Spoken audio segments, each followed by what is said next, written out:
Hello, good evening, and welcome to Eswatini Lifestyle. Of course, this is your wonderful host, Chuki Dlamini. You know, there's something captivating about an art gallery.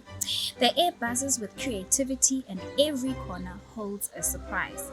Tonight, we're venturing into the unknown at Yebo Art Gallery, where they promise to push boundaries and challenge our perceptions. Let's see where this artistic journey takes us.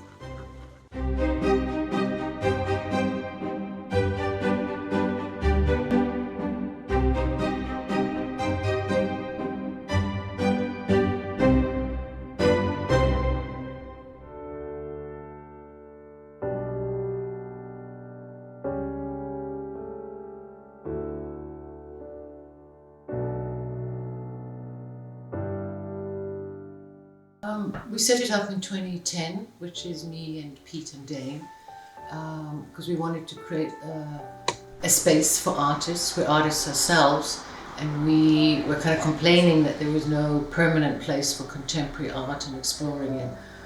And then we decided, instead of complaining, let's maybe just do it ourselves.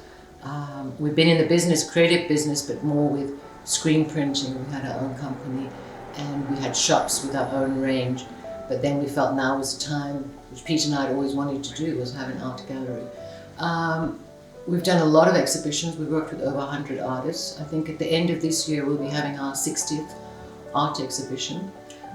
So the idea for Yebo was an independent place for any artist residing in Eswatini. And we've also worked with artists from neighboring countries, but the focus is obviously on emerging and professional artists in Eswatini, to give a place where they could have exhibitions, to put work online, to assist them in selling.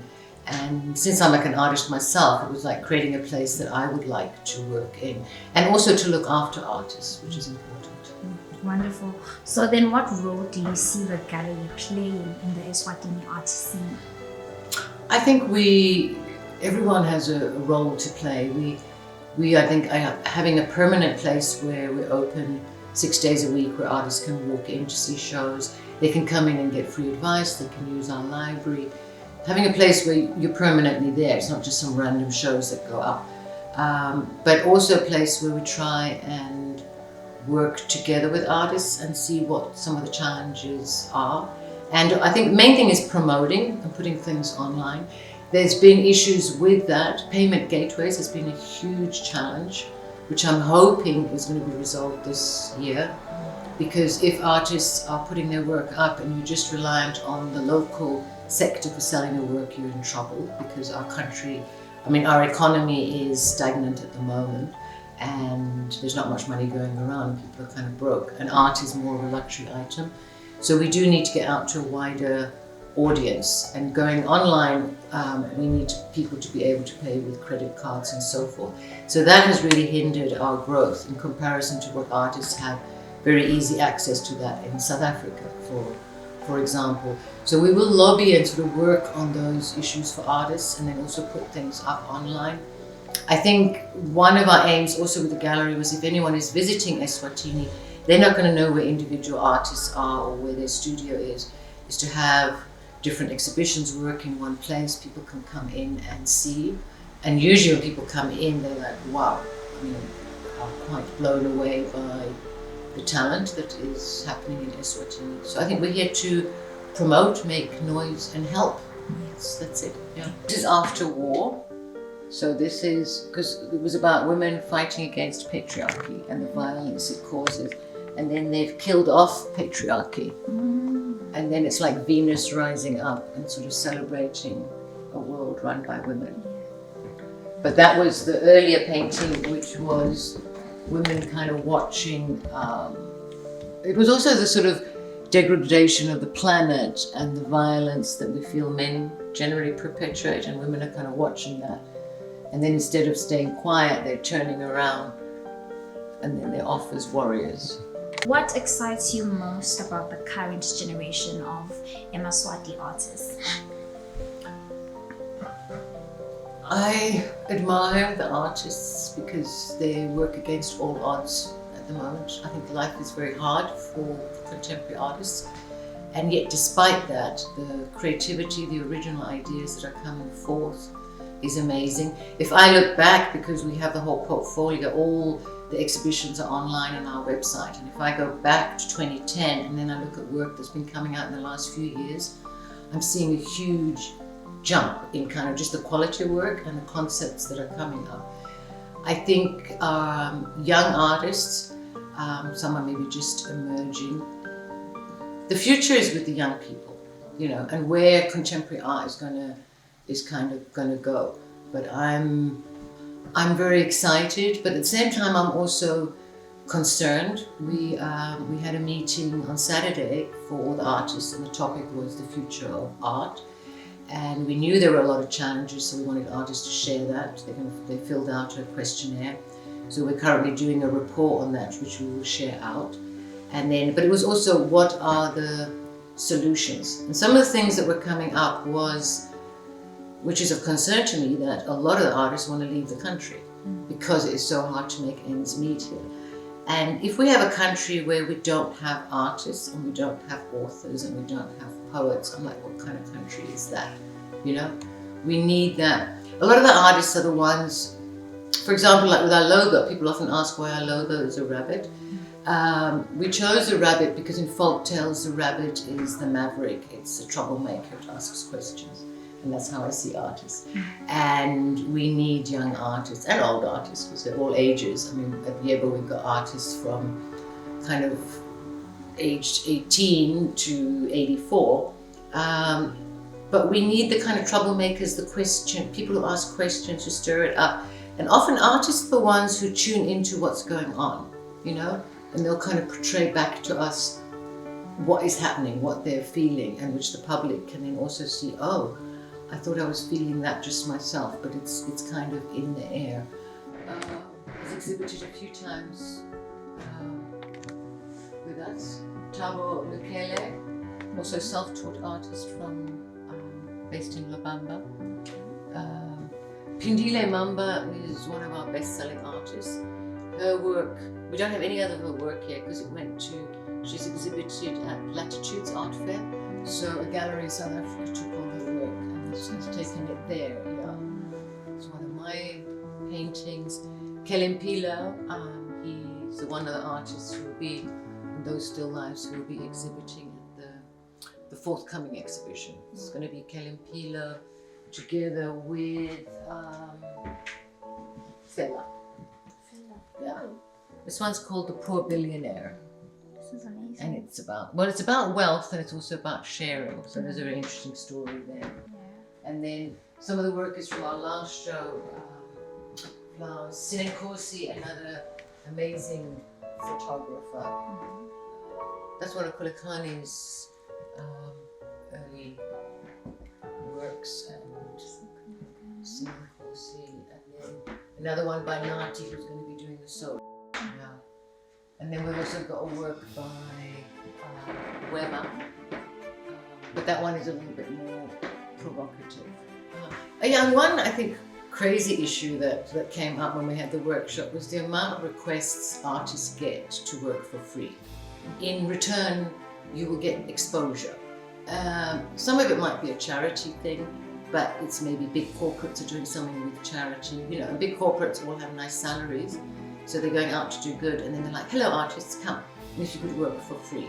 Now, when I look at, I know how low income a lot of artists get, because a lot of it's freelance, it's kind of crazy, this, can you do it for free? Because I don't think anyone would call their plumber and say, hi, would you fix my toilet for free? And in return, I'll mention you on my social media. You know, the plumber will tell you, that's the bill, I'm not coming. So when artists are quite vulnerable in terms of income, and they're already feeling disillusioned and wanting to leave the country and go somewhere like South Africa where they feel more appreciated, like, let's stop abusing them and asking for free things. So what exciting things are on the horizon for Yebo Art Gallery, and how can people at home get here? Like, where you guys are located, and are they able to reach you on any social media platforms? Yeah, we're on the social media platforms, so they can find us there on Instagram and Facebook. And then our exhibitions are always free, so I think that's been always very important, not to have in any way art as a sort of elite thing. You need to be very wealthy to come to it. So exhibitions are open. When we have openings, openings tend to get quite jam-packed, but then they usually run for like a month or so, so people are very welcome to come in. We're in Eswatini on Mpumalanga Road, so it's just a few minutes off the main road, so it's easy to find us. There are 2 exhibitions coming up, one at the end of this month. I think Pete's going to talk a bit more about that because he's curating it. The following one that's coming up, I'm curating with Nati Tembe. He was an artist who did a residency in Germany. And I mean, to give an idea of residency applications, I was on the jury together with a team of the people for the residency, and there were 900 applicants for 3 residency spots. So for Nati to get in there was cool, and he had sort of 3 months in Germany. And then we said when he got back earlier this year, working for a solo, so he will be kind of exhibiting. That I'm excited about. And then when we get to sort of November, we've got our 60th exhibition. That hasn't been finalized yet. I mean, it's just a number, but it's still 60, so we'll try and do something there. So I think what I just say to people is, like, Saturdays when we're open, especially if you're working, is it's free. Come down, you can get a cup of coffee, you can sit under the mango tree and just see what's kind of going on in the contemporary scene. Openings are good to come to because a lot of the artists come to openings. So if you see some work, it always helps to talk to the artist to really explain. So I find that's always very informative. And what's interesting I've noticed is young people are the predominant audience of art galleries at the moment. That has grown. And older people are like, I can't be bothered, I'm staying home. So I would urge a little bit older people, like, get out of your comfort zone and come and see what's going on.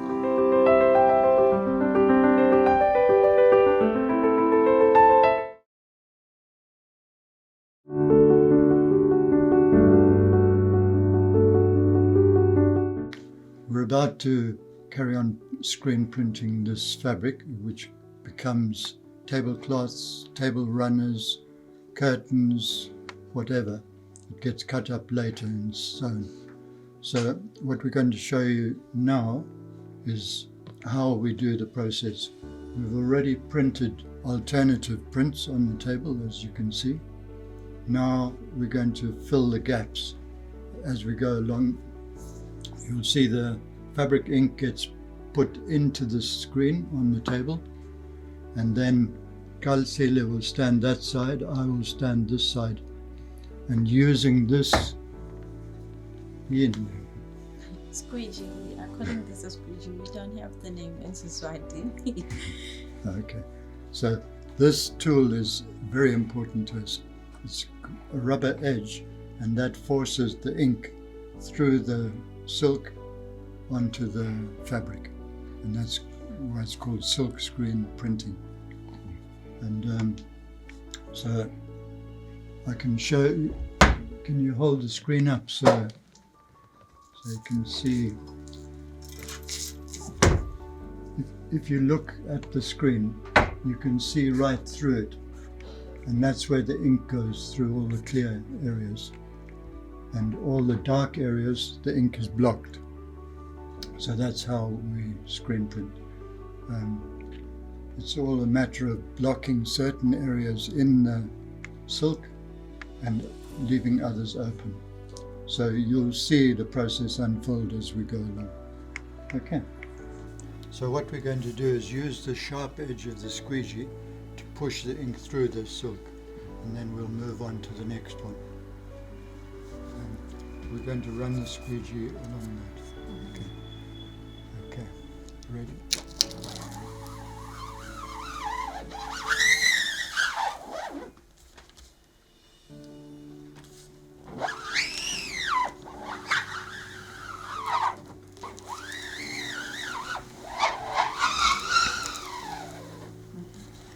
Then we link to that frame, and then we go like 45 degrees. Okay. And then we go.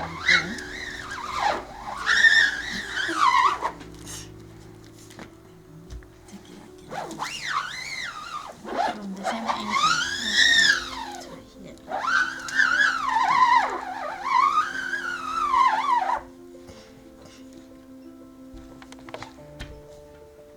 So ceramics have such a rich history. Can you tell us a bit about how ceramics have been used throughout time across different cultures?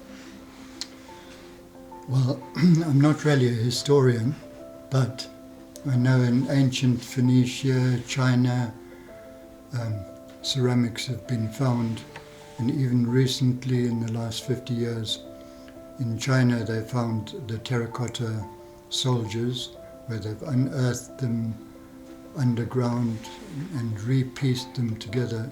I think 8,000 full-size men, all ceramic. So it was used for funerals and etc., to praise those who've gone by, or obviously used as utensils. So the kind of things that we make here are either decorative or sculptural or they utility, like bowls and that. So some of the ones you'll see around on the table are made by some of the students who come once a week and make their own pots. And then they'll come back and decorate them. In Eswatini, there's been a very rich history, not so much of art as such, but of utility cultural items like, I'm sorry, I've lost some of them. Can I collect one?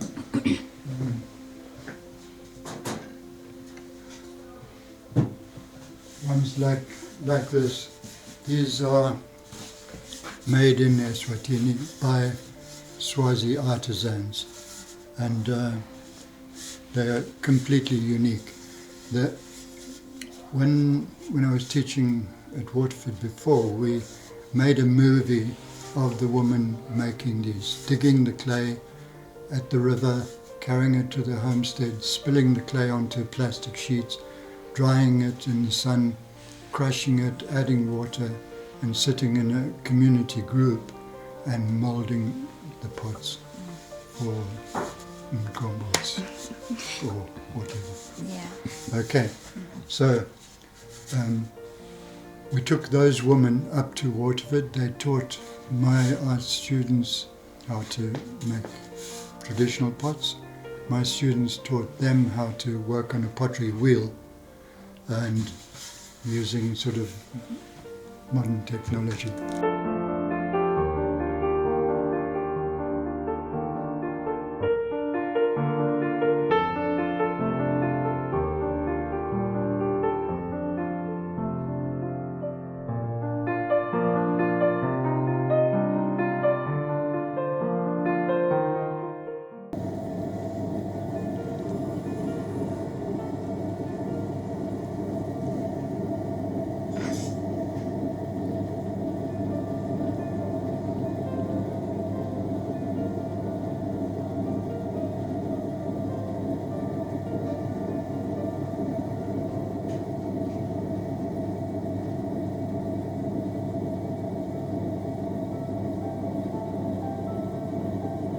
Yeah, keep your hands wet, very wet.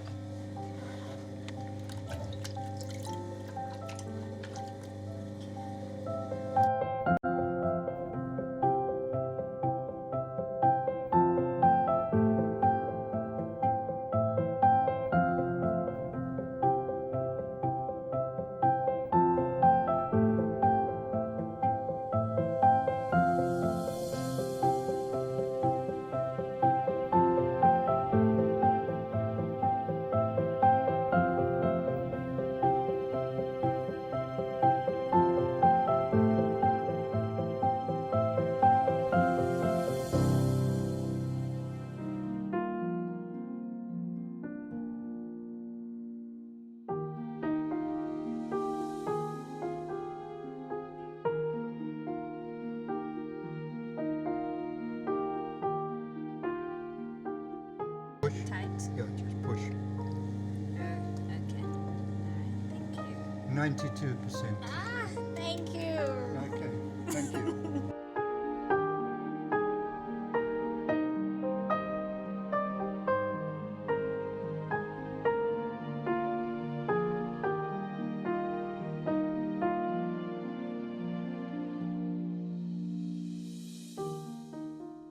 Our day at Yebo Art Gallery was nothing short of amazing. It was inspirational. I know it was full of creativity, and I had so much fun. This is just a message to our young artists out there. To just keep pushing. Your work someday will be recognized. Who knows? It might even be sooner. So, Nje, make sure if you are a homebody, please make sure you step outside Uyobugai Art and support the youth, because youth kusasa la lelive. Remember, you are art, and from Eswatini Lifestyle, we love you.